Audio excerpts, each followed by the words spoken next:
Hello friends. SI और CI हमने जो लास्ट लेक्चर करा था उसमें हमने ये कहा था कि भाई ये जो है इसको हम वाइंड अप करते हैं। लेकिन अभी मैं चेक कर रहा था तो कुछ क्वेश्चंस अराइज हुए हैं, तो उसमें एक क्वेश्चन को भी हम लेकर चल रहे हैं। वो क्वेश्चन ये था कि भाई हमने जितने भी क्वेश्चंस अभी तक आपके सामने डिस्कस किए उसमें टाइम जो था वो था 2 इयर्स और 3 इयर्स, ठीक है। लेकिन एक क्वेश्चन आया कि अगर टाइम हो जाए 2 इयर्स एंड 73 डेज, तो अगर इस तरीके का टाइम हमारे पास है तो how we will be able to calculate this. तो इसके लिए आपको सिर्फ क्या करना है, जैसे ही आप ये देखें कि टाइम जो है वो 2 ईयर से ज़्यादा है, जैसे वो 2 ईयर से ज़्यादा हुआ, लेस देन 3 इयर्स हुआ या 3 इयर्स तक हुआ, तो आपको टाइम को 3 इयर्स मानकर चलना है। This is the first step. इसका एक एग्जाम्पल ले लेते हैं तो आपको बिल्कुल क्लियर हो जाएगा।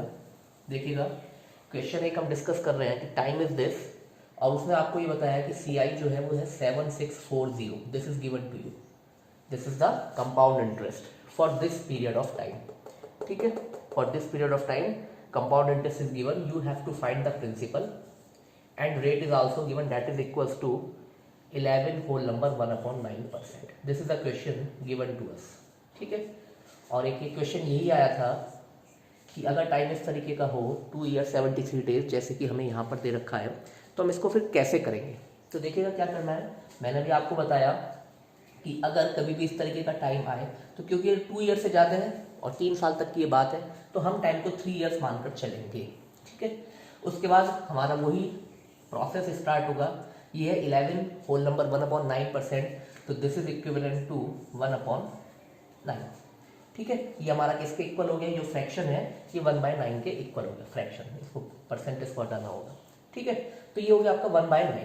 तो अब हमें क्या करना है कि इस 1/9 को, तो इसका जो डिनोमिनेटर पार्ट है दैट इज 9, और इसका क्या कर दें हम, क्यूब कर दें। तो ये मेरा क्या हो गया, प्रिंसिपल। तो it mean 729 is the principal according to this data. अब फिर से उसी प्रोसेस को 3 साल से जैसे आप सॉल्व करते थे, तो फर्स्ट ईयर में आपको 1/9 मिला, इसका 1/9 81, सेकेंड ईयर में आपको 81 मिला, और सेकेंड ईयर में इस 81 का भी आपको 1/9 मिला, दैट इज इक्वल्स टू 9। अब थर्ड ईयर में इसका 1/9 आपको मिला, फिर इस 81 का भी 1/9 मिला, फिर इस 81 का 1/9 मिला, और फिर इस 9 का 1/9 मैं यहाँ पर लिख रहा हूँ, दैट इज इक्वल्स टू 1। तो अगर क्वेश्चन ये होता, अगर क्वेश्चन ये जो आपने चार्ट बनाया है ये आपने टाइम इक्वल्स टू 3 इयर्स के लिए ड्रॉ करा है, लेकिन हमसे क्या कहा गया है, हमसे कहा गया है time equals to 2 years and 73 days. तो देखो, this is first year, this is second year, this is third year. अब आप यहाँ पर ऑब्जर्व करिएगा, दिस इज 73, और 1 ईयर में कितने डेज होते हैं, 365 डेज होते हैं। तो 73 डेज, तो 365 क्या होता है, 73 इंटू 5 होता है। 73 into 5 equals to 365, okay, alright. तो इट मीन्स हमारे, क्योंकि जो डेटा हमें गिवन है वो 73 डेज के हिसाब से गिवन है, 2 इयर्स का तो मैं यहाँ से निकाल चुका हूँ, तो 73 डेज मुझे कैसे मिलेगा, 73 इक्वल्स टू 365/5। तो इट मीन्स ये जो थर्ड ईयर है ये कंप्लीट ईयर ना होके ये सिर्फ 73 डेज के लिए है, तो इसको मुझे 5 से डिवाइड करना पड़ेगा। क्यों कर रहा हूँ डिवाइड, क्योंकि मुझे सिर्फ 73 डेज का कैलकुलेशन करना है। तो इसको थोड़ा ऐड कर लेते हैं, 81 90 और ये हो गया आपका 100। तो इस 100 को आपको 5 से डिवाइड करना पड़ेगा, दैट इज इक्वल टू 20। और ये आपका है 81 और 90 और 80 170, ये आपका 171, ये आपका पूरा रहेगा क्योंकि तो 2 इयर्स हो गए। तो this 2 years plus this 73 days equals to हुआ आपका 191। तो हमारे हिसाब से जो सीआई है, सीआई आपका ये कंप्लीट हो गया। सीआई हमारे हिसाब से 191 है, और क्वेश्चन के हिसाब से ये कितना है, 7640।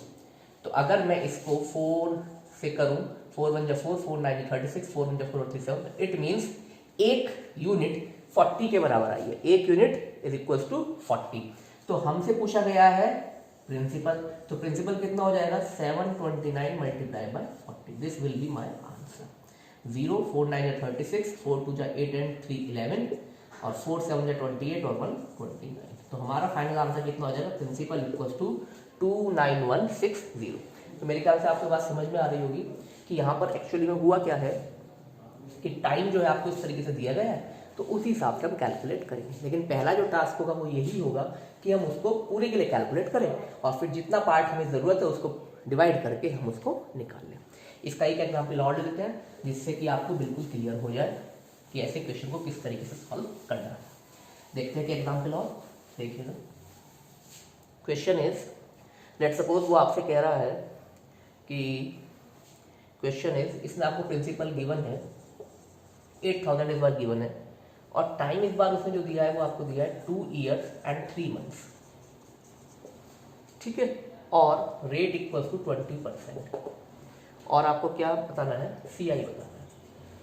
इस बार आपको ये दे रखा है, तो since time is 2 years 3 months, this is more than 2 and less than 3, तो हम इसको टाइम को क्या मानकर चल रहे हैं, 3 मानकर चल रहे हैं।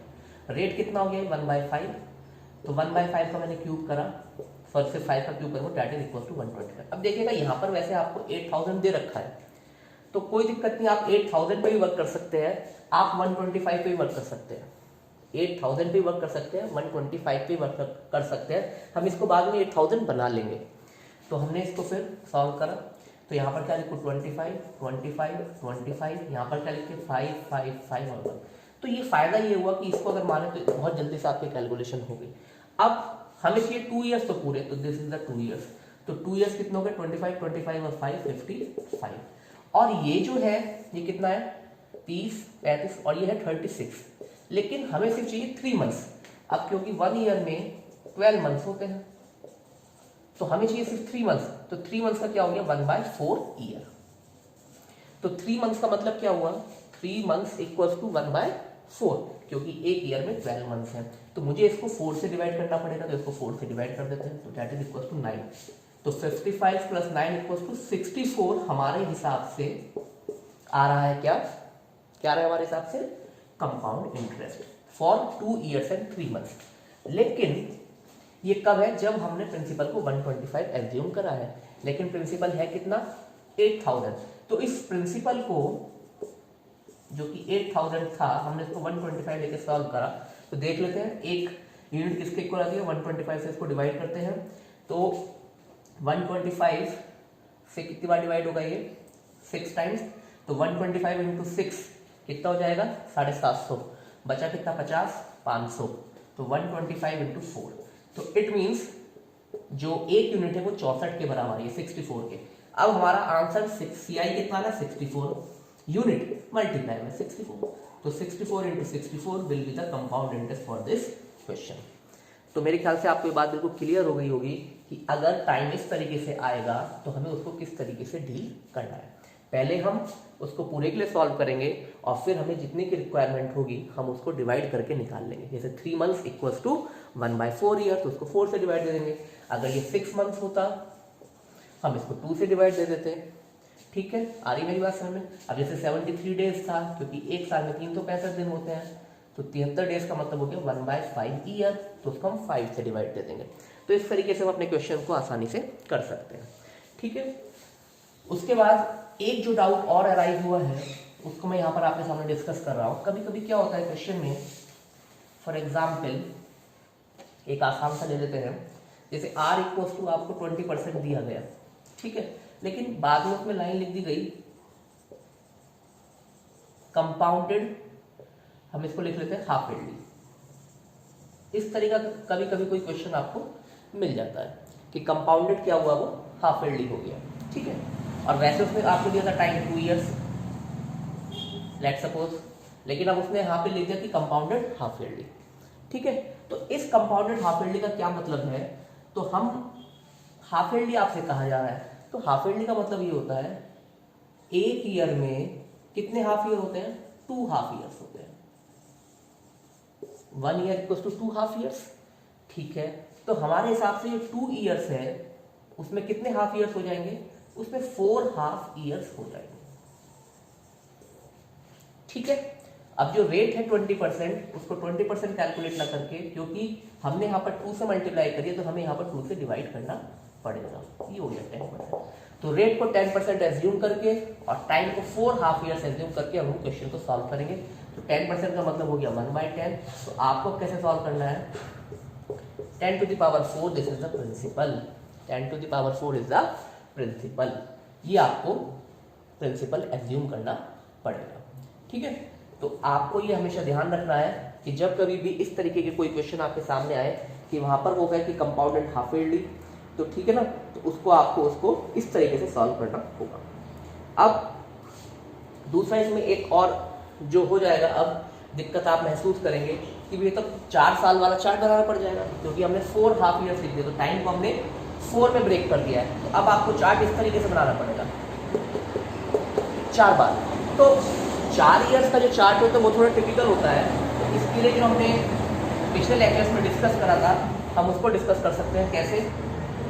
10 का क्या हो जाएगा 11, क्योंकि 1/10 है, तो 1/10 का मतलब ये है कि रेट इज 10%, तो एक आपको इंटरेस्ट मिला, तो 10 के कितने हो गए आपके 11, तो ये हो गया 100, ये हो गया 121। इस तरीके से हम इसको चलाएंगे। ये हो गया 1000, तो ये हो जाएगा 1331, और फिर ये हो जाएगा क्या 10,000, 1 2 3 4, और ये हो जाएगा 1331 इंटू 11, ठीक है। तो आप इसको इस तरीके से कैलकुलेट करेंगे, ठीक है। और उसके बाद फाइनली आपको क्या करना है, तो ये जो आया है ये आपका क्या हो जाएगा अमाउंट, ठीक है। ये क्या हो जाएगा आपका अमाउंट। तो फिर आसानी से हम वहां से जो है, अगर वो आपसे पूछेगा जो भी डेटा वो आपसे पूछना चाहेगा, चाहे वो आपसे यहाँ पर पूछे कंपाउंड इंटरेस्ट, तो इसमें से इसको माइनस कर देंगे, we will get compound interest. और देख लेते हैं, अगर मैं इसके से मल्टीप्लाई करूँ तो कितना हो जाएगा, ये 11 1 जा 11, 11 3 जा 33 और 1 34, 11 3 जा 33 और 3 36, और 11 1 जा 11 और 3 40। तो ये मेरी कैलकुलेशन है, एक बार चेक कर लेते हैं। 11 33 1 34 33 और 36, ठीक है। और ये था आपका यहाँ पर ये, ठीक है।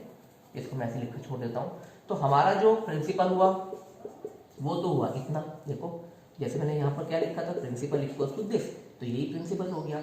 और जो अमाउंट है वो कितना है 14641 आया, ठीक है। This is amount, this is the amount. हमें क्या चाहिए, कंपाउंड इंटरेस्ट चाहिए, तो कंपाउंड इंटरेस्ट कितना हो जाएगा 14641 में से मैं इसको माइनस कर दूंगा, तो we will get 4641, this will be the compound interest. लेकिन ये कब है, जब मैंने प्रिंसिपल को कितना एज्यूम करा है 10 टू द पावर 4 एज्यूम करा है। मैंने प्रिंसिपल को कितना एज्यूम करा है यहाँ पर 10 टू द पावर 4 मैंने उसको एज्यूम करा है। अब वो आपको कुछ ना कुछ डेटा यहाँ पर देगा, उसके हिसाब से हम क्वेश्चन को सॉल्व कर लेंगे। जो भी वो आपको डेटा देगा उस हिसाब से हम क्वेश्चन को सॉल्व कर कर ले जाएंगे, ठीक है। क्योंकि मैंने इसको इस तरीके से इसलिए लिखा है क्योंकि अगर हम 10% के लिए जैसे 1/10 हुआ ये, और इसको फिर 4 साल के लिए बनाए तो थोड़ा सा वो एक लेंथी प्रोसेस हो जाएगा। फिर भी मैं आपको बना के दिखा देता हूँ। जैसे 10 आपने लिखा 10 to the power 4, that is equal to ये बना first year, second year, third year and fourth year. तो फर्स्ट ईयर में क्या होने वाला है, यहाँ 1000 रुपये, यहाँ 1000 रुपये सेकेंड ईयर में, फोर्थ ईयर में भी 1000 रुपये, और लास्ट ईयर में भी, थर्ड ईयर में, और ये फोर्थ ईयर 1000 1000 1000 1000। अब सेकेंड ईयर में जब आएंगे तो एक तो आपको यहाँ पर 100 रुपये मिल जाएंगे इसके, ठीक है। ये आपका सेकेंड ईयर कंप्लीट हो गया। थर्ड ईयर का चार्ट वही जो हमारा पहले चला था, तो यहाँ पर 100, यहाँ पर 100, इसका थोड़ा सा ऊपर लिख लेता हूँ, और यहाँ पर 10। इतनी बात आपको समझ में आ रही हो, ठीक है। अब जैसे हम फोर्थ ईयर में जाएंगे तो एक तो आपको इस पर मिल गया, अब 1 2 3 4 5 6 7 इन सब पर भी मुझको मिलेगा। तो 100 तो यहाँ मिले, इसका, इसका और इसका, ठीक है। तो सब मैं लिख देता हूं। तो आपने लिखा इसके लिए और इसके लिए, और फिर इन तीनों के लिए लिखेंगे, तो 10 10 10, और फिर इन 10 के लिए लिखेंगे। तो this is the chart for 4 years. अगर हम इसको ऐसे बनाना चाहते हैं तो हम इसको ऐसे भी ड्रॉ कर सकते हैं, और जैसे मैंने यहाँ पर करा था 10 11 लिखकर, 100 121 लिखकर, इस तरीके से हम उसको कर सकते हैं। वो क्वेश्चन के ऊपर डिपेंड करता है कि वो हमसे क्या आंसर पूछना चाहता है, ठीक है। तो मेरे ख्याल से आपको ये बात समझ में आई होगी कि हमें इसको कैसे सॉल्व करना चाहिए, ठीक है। ओके, तो फिलहाल जो हमने बातें सीखी, जैसे 2 हाफ ईयर्स लिखा था तो हमने इसको ऐसे कैलकुलेट कर लिया। कभी कभी आता है क्वार्टरली लिखा हुआ, कभी कभी कैसे आता है क्वार्टरली लिखा हुआ है। तो क्वार्टरली का मतलब एक ईयर में 4 क्वार्टर होते हैं, तो टाइम को हम उसी हिसाब से मैनेज कर लेंगे। टाइम की मल्टीप्लाई हो जाएगी 2 इंटू, अगर लेट सपोज उसने दिया 1 ईयर दिया मान लेते हैं, तो इसको हो जाएगा 1 इंटू 4 क्वार्टर्स, ठीक है। जब कभी भी क्वार्टरली कैलकुलेशन आएगी, जब कभी भी हाफ ईयरली कैलकुलेशन आएगी, तो आप ये मानकर चलिएगा कभी भी बहुत लेंथी प्रोसेस नहीं आएगा, आपको टाइम 1 साल या 1.5 साल ही दिया जाएगा। ठीक है, तो उसको हम फिर क्वार्टरली में से चेंज करें। और रेट के लिए क्या करना पड़ेगा, रेट इक्वल्स टू 20 अपॉन कितना करेंगे हम, डिवाइड बाय 4 कर देंगे। तो आपको ये सारी बातें बिल्कुल क्लियर हो जानी चाहिए कि अगर क्वार्टरली लिखा आता है या हाफ ईयरली लिखा आता है तो हम टाइम को और जो आपका रेट है उसको हम कैसे कन्वर्ट करते हैं, और बाकी सारा का सारा प्रोसीजर जो है वो आपका एज इट इज रहेगा। तो ठीक है, इस वीडियो में फिर हम इतना ही रखते हैं। अच्छा, एक बात मैं आपको और बता दूं कि कभी कभी क्वेश्चन ऐसे भी आते हैं कि हर बार जो है रेट को चेंज कर दिया जाए। एक क्वेश्चन वैसा ले लेते हैं तो फिर सारे डाउट्स आपके क्लियर हो जाएंगे। फॉर एग्जाम्पल, उसने आपसे कहा question is principal is unknown to you, और रेट उसने क्या कहा, रेट उसने डिफरेंट दे दिए for first year, for second year, for third year. तीनों साल का रेट डिफरेंट है। तो फर्स्ट ईयर जो रेट है that is 14 whole number 2/7%, second year जो रेट है 16 होल नंबर 2/3%, और जो थर्ड ईयर रेट है वो है 12.5%। इस तरीके से कैलकुलेशन करनी है। और टाइम इसमें आपको दे ही दिया है 3 ईयर्स, और हमें क्या डेटा दिया गया है, CI और SI का जो डिफरेंस है वो 3 है। ठीक है, सॉरी 11 है। ये डेटा हमारे पास है। तो अगर इस तरीके से क्वेश्चन आए, अभी तक हमने जितने भी क्वेश्चन दिए उसमें रेट क्या था, सेम था, बस फिर से वही काम करेंगे। तो यहाँ पर इसको हम फ्रैक्शन में कन्वर्ट कर लेते हैं। This is equals to 1/7। ठीक है, दिस इज इक्वल्स टू ये कितना हो गया 16.66, और 16.66 का मतलब कितना होता है, तो 16.66 को हम क्या लिखेंगे 1/6, 16×6 = 96। ठीक है, और उसके बाद क्या बचता है आपका, उसके बाद आपका बचता है 12.5%, दैट इज इक्वल्स टू 1/8। तो जब हम इन चीज़ों को लिख लेंगे, तो अब तक हम क्या करते थे कि जो यहाँ पर लिखा हुआ होता था डिनोमिनेटर में, उसको हम क्या करते थे, उसको हम टाइम जितना होता था वो उसके ऊपर पावर लगा देते थे। लेकिन यहाँ पर ऐसा नहीं होगा, क्योंकि यहाँ पर ये भी 1 साल के लिए, ये भी 1 साल के लिए, ये भी 1 साल के लिए होगा। तो हमारा प्रिंसिपल क्या हो जाएगा, 7 × 6 × 8। This will be our principal. 7 की पावर 1, फिर 6 की पावर 1, फिर 8 की पावर 1। अब क्या करेंगे, अब बिल्कुल वही प्रोसेस जो पहले चला था। अब पहले साल रेट कितना है 1/7 है, तो 7 × 6 × 8 है, जब 1/7 करूंगा दैट इज इक्वल्स टू 48। 7 से 7 कैंसिल हो जाएगा, तो 8 × 6 = 48। अब जब नेक्स्ट ईयर में जाएंगे तो नेक्स्ट ईयर हमारा क्या है 1/6 हमें मिलना है, तो इसका 1/6 करें तो 8 × 7 = 56 हो जाएगा। और इसी साल में जो सेकेंड ईयर है, इस पर अब आपको जो अमाउंट मिलने वाला है वो 1/6 मिलेगा, क्योंकि यहाँ पर रेट इस समय क्या है 1/6 है। तो 48 का 1/6 दैट इज इक्वल्स टू 8। अब थर्ड ईयर जब आएंगे तो थर्ड ईयर में रेट कितना है 1/8 हो रहा है। इसको परसेंटेज को यहाँ से हटा देते हैं, तो इसका 1/8 करा, तो 8 से 8 कैंसिल, 7 × 6 = 42। अब आपको इस थर्ड ईयर में इस पे भी 1/8 मिलेगा, इस पे भी 1/8 मिलेगा, इस पे भी 1/8 मिलेगा। तो इसका 1/8 में लिख देता हूँ 7, और इसका 1/8 में लिख देता हूँ 6, और इसका 1/8 में लिख देता हूँ 1। इन सबको कैलकुलेट कर लेते हैं। तो ये हमारा सब क्या है, कंपाउंड इंटरेस्ट है। लेकिन हमें यहाँ पर कंपाउंड इंटरेस्ट से कोई मतलब नहीं है, हमें यहाँ चाहिए कंपाउंड इंटरेस्ट और सिंपल इंटरेस्ट का डिफरेंस कितना है 11 है। तो हमारे हिसाब से कितना है, ये है। तो 8 × 7 = 15, 15 × 6 = 21 × 1 = 22। तो हमारे हिसाब से CI और SI का डिफरेंस कितना है 22 यूनिट है। क्वेश्चन के हिसाब से 11 है, तो इसमें किसकी मल्टीप्लाई करनी पड़ेगी, 1/2 की मल्टीप्लाई करनी पड़ेगी, जिससे कि 11 बन जाए। तो अगर यहाँ 1/2 की मल्टीप्लाई हो रही तो यहाँ भी 1/2 की मल्टीप्लाई करनी पड़ेगी। तो 2 से इसको डिवाइड करेंगे तो 4 हो जाएगा, 4 × 6 = 24। तो 24 × 7 कितना होता है 168। एक बार देख लेते हैं, 24 × 7 दैट इज इक्वल्स टू 168। तो हमारा जो प्रिंसिपल है वो कितना हुआ 168 रुपीज हुआ। तो मेरे हिसाब से आपको ये बात बिल्कुल समझ में आई होगी।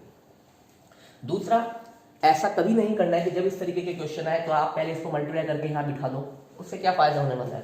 क्योंकि हमारा टास्क क्या है कि जो है हमारी कैलकुलेशन इजी हो।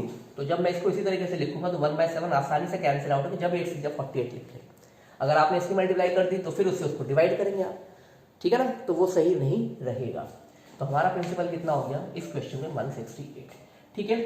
अच्छा, एक डाउट और आया था कि उसमें ये पूछा गया कि भाई जो इसका डिटेल मेथड होता है कंपाउंड इंटरेस्ट में इंस्टॉलमेंट के लिए, वो भी एक बार डिस्कस कर लीजिएगा। लेकिन मैं समझता हूँ कि इसकी आपको कोई भी जरूरत नहीं है, क्योंकि इंस्टॉलमेंट के क्वेश्चन उसी तरीके के आते हैं जो हमने डिस्कस करे हैं। तो वहाँ पर आपको जो डिटेल मेथड सीख कर कुछ भी बेनिफिट नहीं होगा, इसलिए आप उसको उसी ट्रिक से करें तो आपके लिए अच्छा रहेगा। ठीक है। और कोई डाउट हो तो आप मेरे से बात कर सकते हैं। और इस वीडियो में इतना ही रखते हैं, फिर से आपसे जल्दी से मिलेंगे। Thank you very much.